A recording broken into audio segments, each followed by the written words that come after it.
Yo guys, this is part 2 of a series that I'm calling Blowing My Song Up as Fast as Possible, where I'm showing you how to make your song turn into a valuable asset that'll be listened to for the next 10 years, hopefully. And if you haven't seen part 1, I suggest checking that out because we do have some pretty big updates. So let's get straight to it. The song that I've dropped is called 1,000 Miles Away, and it currently has 2,981 streams. It is December 13th, and it dropped on December 2nd. Just to give you a quick breakdown, December 12th, 496, 366, 502, 369, 247, 361, 323, and then so forth. And the greatest thing about this is so far this song has had 754 listeners. Out of that, 586 have saved.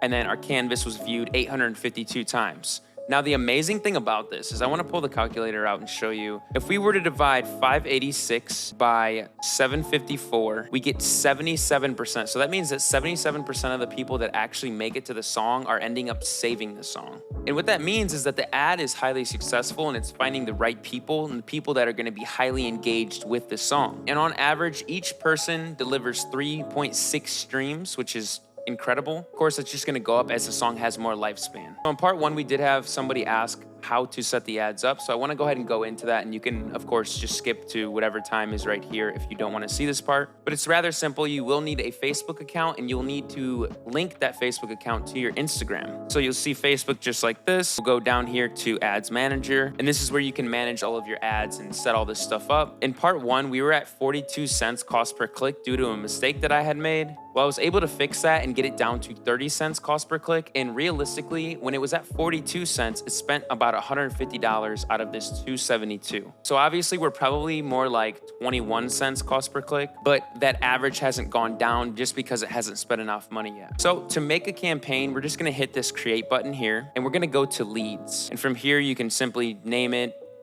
whatever it is, 1,000 miles away, 1, okay? This is just an example, of course. So next, we just wanna come down here to Advantage Campaign Budget. You can turn that on, pick your budget from here. I'm doing 30 per day.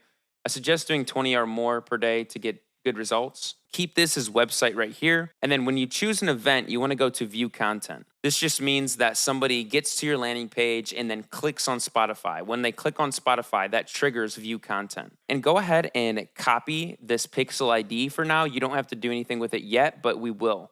Then you can just keep the time the same. Even if it's past the current time, it'll just throw the ad up. And now this is a very important part here. We want to pick our locations, but we want to pick the right locations. Now, a big issue is that some of these locations can burn up all your money and completely waste it on leads that aren't very good and people that don't necessarily have the streaming services that you're using. So starting up here with Asia, I would go with China and Japan. And then you could even throw in the Philippines. The Philippines is pretty good and it's pretty cheap as well. Keep going down. I usually stay away from the Caribbean because I'm not really too sure how these would do. I'm sure they would probably do fine. Central America, I completely just skip. That's a lot of poor countries. Europe, you could do all of Europe if you wanted to. North America, Oceania, and completely skip South America. Now understand, it's nothing against these countries. It's just that most of the people are not likely to have something like Spotify Premium, which Spotify Premium is what we make, a big chunk of our stream revenue from. So for ages, it really depends. I'm gonna go with 18 to 44. That usually is a good demographic for me. And now detailed targeting, this is very important. So what we wanna do here is put in all of the streaming platforms that you are focused on. Me, myself, I'm focused on Spotify, but you could put more in like Spotify, Apple Music, things like that. But I wanna hit the Spotify algorithm and blow this song up. So I'm just gonna do strictly Spotify. And now this is very important. What we wanna do is we want to define further, and this is where we put our artists in. So for instance, let's throw in maybe MGK. You could throw in whoever you want to, Post Malone. And the more that you put in here, the wider your audience becomes. But don't worry about it being too wide because the AI is actually gonna figure out what's the best audience to go for. So of course you can save the audience, you can name it for future ads, which I do suggest doing so that you can save time in the future. And then what we'll do is go to manual placements. What I like to do is turn off all of the placements to begin with because they have just far too many of them checked. And we're gonna do Facebook feed, Instagram feed, profile feed. We don't need marketplace. We could do video feeds. We can do explore. We can do explore home. And then when it comes to stories and reels, I would do Instagram, Facebook. And I heard that reels are not very good. You could test them for yourself, but I myself don't do them. And then turn off an article here. And then next, we get to our actual ad. And if you have multiple video ads, you're gonna wanna duplicate this multiple times to put different ads in. But first, go ahead and set this up to be similar to each other. So throw in your primary text. I wrote this about my dog. Typo, but who cares? And you can do description, headline. Most of the time, it really won't matter because most people are going to see the stories in the feed.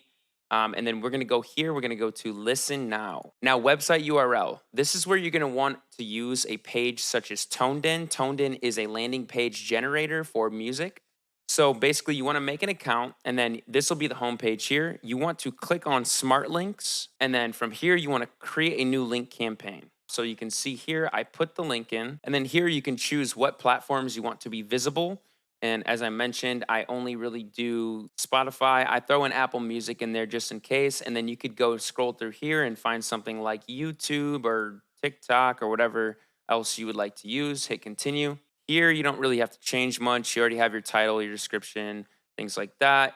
You could do send visitors to their preferred service. This just makes it to where if somebody has clicked on your profile before and traveled to your Spotify, it'll auto detect and know to send them straight to your Spotify because that's what they use. Hit continue, and then here I like to remove the preview. Just gives them another step and another reason not to actually go listen to it on streaming platforms. I hit continue. This is just a quick preview. This doesn't really matter. You're not going to use this as your content, hopefully. And then here you could use a domain. It is suggested, although it will cost you some money, but a domain does look more official and just tends to have a higher click-through rate. But if not, don't worry about it. You can use fanlink.to, which is just what TonedIn uses to host. And then, of course, you'll have this. Link preview is going to be fanlink.to/latex, which is what that song is called. And here is where you're going to put in that Facebook Pixel ID that I told you to copy earlier. Now, it's very important that you put the right Pixel ID in here because if not, Facebook's not going to be able to collect data from your landing page.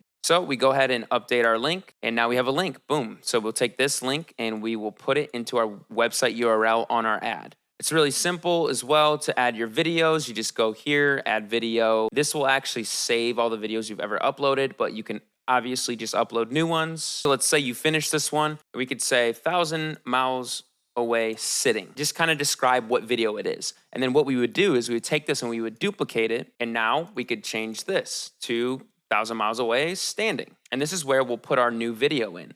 And make sure that you go back to the listen now call to action. Sometimes it bugs and it'll change it back to learn more. We want to make this clearly apparent that this is a song to people. Just as a quick recap, you need to understand that this top folder one here, this is just the campaign. This is where you put in the money, you put in what your objective is. Now the ad set here is what is going to allocate your money into your videos. This is just where you set up, who you want this to go to, the type of conversion event, and what you want it to be shown on via the placements. And you could even get crazy and make more ad sets. Let's say you wanted to make one that targets hip hop music and then one that's alternative hip hop. You can make multiple ad sets and then the campaign will figure out which ad set is better. So it goes campaign, ad sets, ads. Underneath a campaign, you can have multiple ad sets or you can have multiple ads. You can have multiple ads inside of an ad set.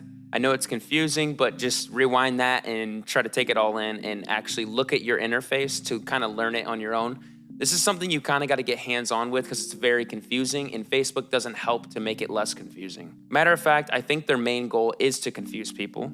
So of course from there, you just go ahead and publish your ad, you wait for it to be accepted and it starts running. I highly suggest that you avoid any type of curse words and things like that in your ads. If you do have them, just bleep them out or something. It's very easy to get banned on this platform, so you want to make sure that you take all precautions to make it not inappropriate, which is really easy to do, obviously. So boom, as you can see, the ad is running pretty well. And just to quickly show you my landing page here, as I mentioned in the beginning, these people are highly engaged. Well, 72% of the people that viewed my landing page actually clicked through and streamed the music. You can see here we have almost 1,500 views with 1,082 click-throughs. And I actually made a really big mistake. This song isn't even on Apple yet, but I had that as an option previously, so I changed Apple to YouTube instead. And I'm kind of just waiting on Apple to finally post it. And just so you know, the really big upside to a conversion ad is that it's a two-step process. So it eliminates any type of bots, and it also brings people that are much more willing to listen to your song 100 times. And just like any business, you want to take your top 20% customers that that pay the most and eliminate the other 80% that want to pay pennies. And that's the same thing with your fan base. You want to get people who are going to be willing to kind of ride with you forever